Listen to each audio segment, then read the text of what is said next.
Okay, so how do I bring up a document on the screen now? In the bottom, you have that in Zoom, you have this green little arrow, which is share screen. Uh-huh. In the middle, yeah. It's just a type, yeah. Okay, let me see what happens. You're gonna see my desktop first, and then I gotta bring this other document up. You'll see a desktop.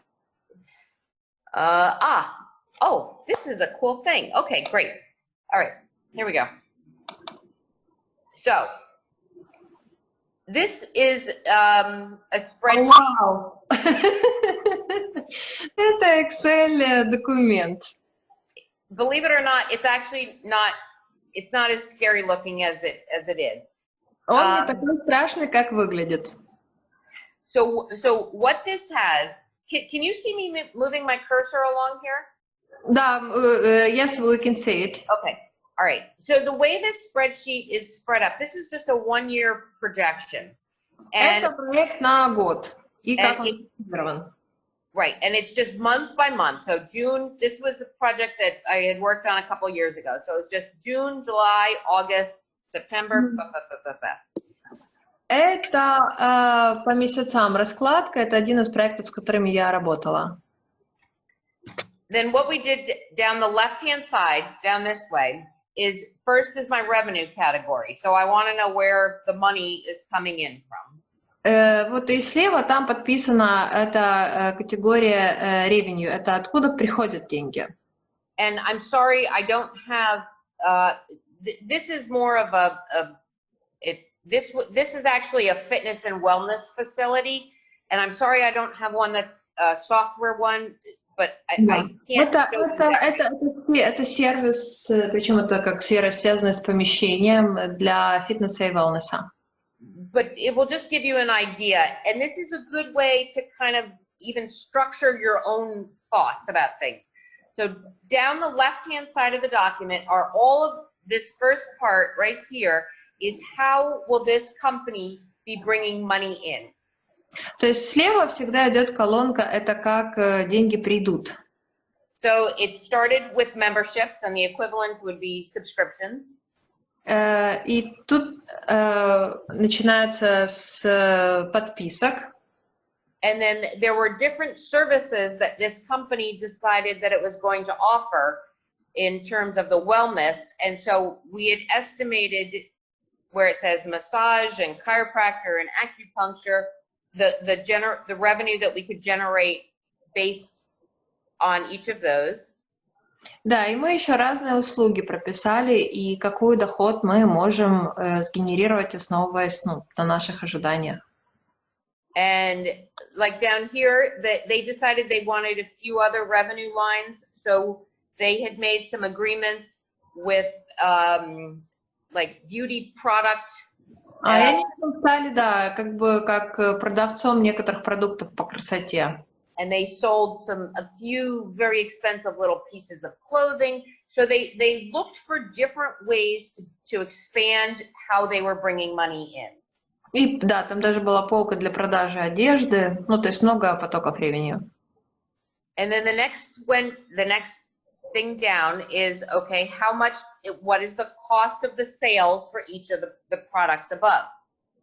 И дальше идет эта себестоимость продажи по каждому продукту. So, for example, the membership in general, people could go take exercise classes, but what is the cost of an exercise class? The first big one that you're paying out of pocket is for the teachers.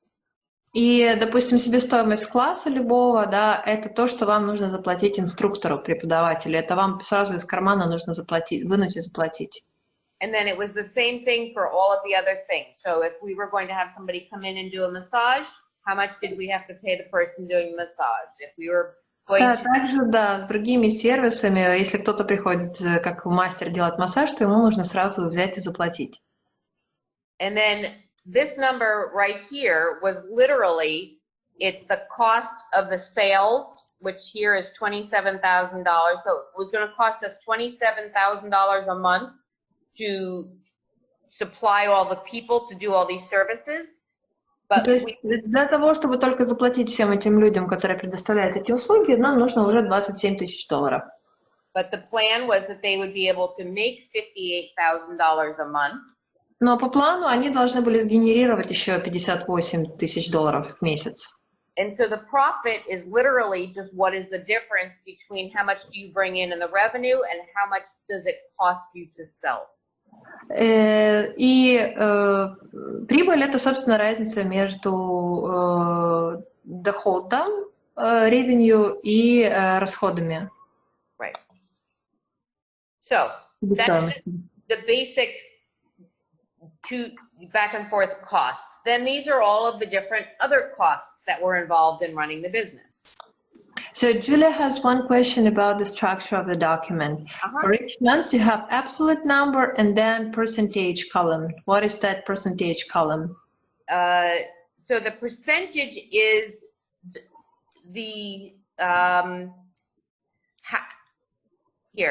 what I did was we wanted to understand it. You can easily see it here.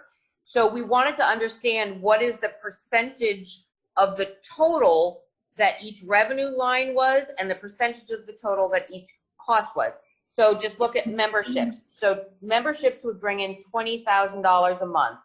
So that was 34.2% of our revenue coming in. Да, то есть, учитывая, что у нас много потоков revenue, мы хотели посмотреть, какой из них приносит какой процент от общей суммы.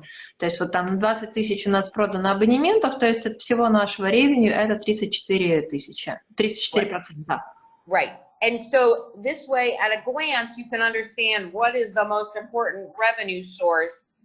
So if you ever get into a situation where you have to make a decision about where to spend your time, here we can see that the membership sales accounted for more than 34% of the money that was coming in. So for the business, that was the single most important thing, was to get those membership sales. Да, и тут вы, на взгляд, легко поймете, какой из этих каналов revenue самый важный, самый критичный, и куда вам тратить время и силы. И здесь это продажа абонементов. And you can look at just down here. So they were going to sell juice, and juice might be happy and it might make you feel good, but it was not going to make it a lot of money. It was less than 1% of the overall revenue. И смотрите, здесь они собирались продавать сок. Возможно, это как бы делает всех счастливыми и выглядит хорошо, но от всего дохода это генерит меньше процента. So it's just a different way to sort of understand how and where, because this is another thing that you will face in your business, is making decisions about where are you going to spend your time? Are you spending your time on the things that are making you the most money? And in the beginning, that is one of the most important things. It's focusing on the things that are going to generate enough revenue to let you build your business to the point you need to do it at. И вначале вам еще, когда вы только начинаете строить бизнес, важно понимать, какой из каналов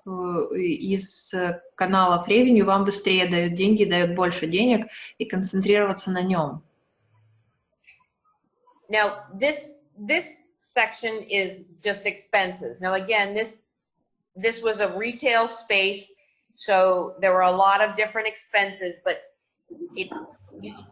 again, you need to think about, okay, where I am building my business, and maybe I'm building it out of my living room right now, and that's okay, but 1 year from now, what are the expenses that are going to be associated? So I'll just give you an idea. When you think of all the different things that it could be that you will spend money on, you want to capture every single one of them the best you can, so you can sort of plan for some of the costs. И очень важно, даже когда вы, понятно, что вначале бывает по-разному, когда вы большую перспективу планируете, чтобы вы знали, к чему ведет ваш, каждый расход, для чего вы его делаете. Вот здесь собирались что-то продавать, поэтому здесь расходы на зарплату такие немаленькие, потому что они собирались продавать разные одежду и косметику. And so Katya, if you want to just translate a couple of these, but a couple things I'll just point out. So, like in the United States, you have to, or in any business, you have to think about literally utilities. How much are you paying for electricity? How much are you paying for your cloud server? How much are you paying for heat in the building? Do you have to pay for insurance? Do you debt repayment for this one? Depreciation, you probably don't have to worry about depreciation, but what depreciation means, if you paid for something, how much is it going to decrease in value over time? So if you want to just translate a couple of these things just to give them a general idea of the types of things. Как вот общую картину пишете по бизнесу, вы не забывайте о таких вещах, как коммунальные платежи, есть у вас страховки или нет, какие еще компенсации нужно платить, или переоценка какого-то актива вниз, то есть это, ну, амортизация, назовем это так. Что сегодня это стоило столько, через 2 года оно стоить будет меньше.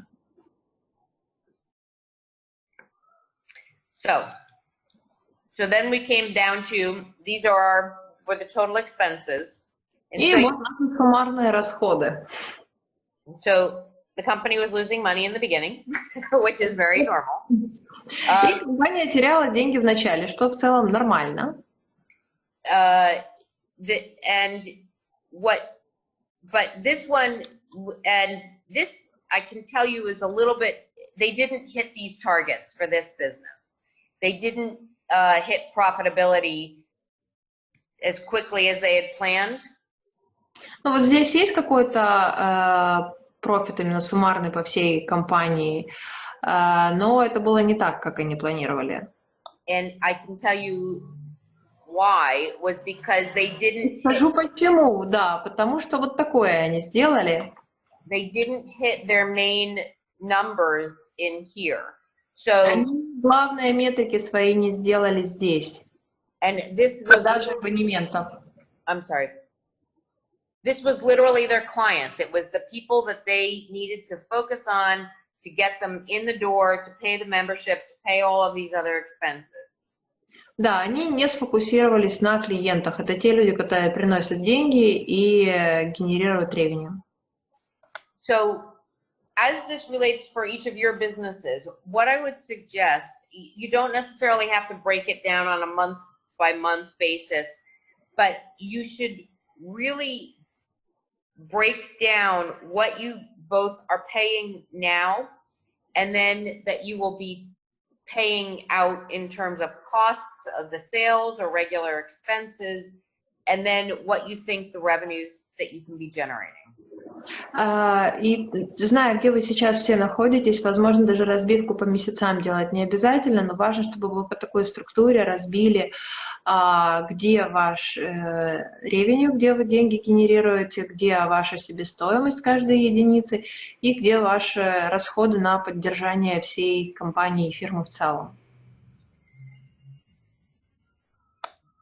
Let me this is just one other document. This was what in the beginning when I had said what your capital expenses are, and again, I recognize this is not exact for a business that's building a service or a product online, but ну вот капитальные расходы вот такие у них были. Это, конечно, не совпадает с тем, что с сервисы в онлайн как появляются.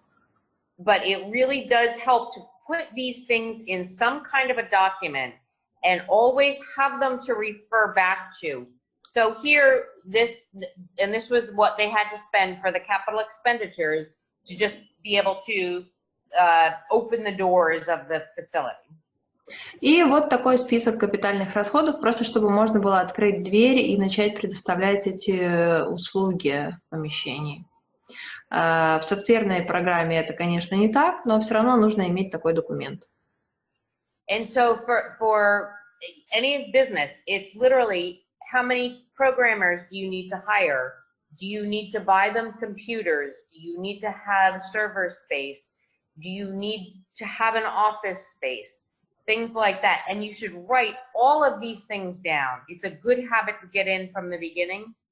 Это хорошая привычка, которую вот сначала нужно завести себе, это сколько компьютеров вам нужно, сколько программистов нужно, и с самого начала это вести и планировать. And even if, hold on a second. Like just for all of your record keeping that you will have, all of this will then come back to the what you're then spending on the monthly basis versus what you spent up front. A lot of this speaks to, it's just important to have good record keeping. Да, вам нужно иметь хорошую запись и фиксацию того, что вы потратили в начале, и потом тратите ежемесячно. Okay. Does anybody have questions about this? And again, I can kind of clean this out and send it off to you guys just to kind of give you something to create your own documents from. Да, смотрите, сейчас какие-то вопросы есть, и, ну, это вот скажите, есть они или нет, коллеги. Did I put everybody to sleep? Julia says that it's all clear. Okay, perfect. Да, So,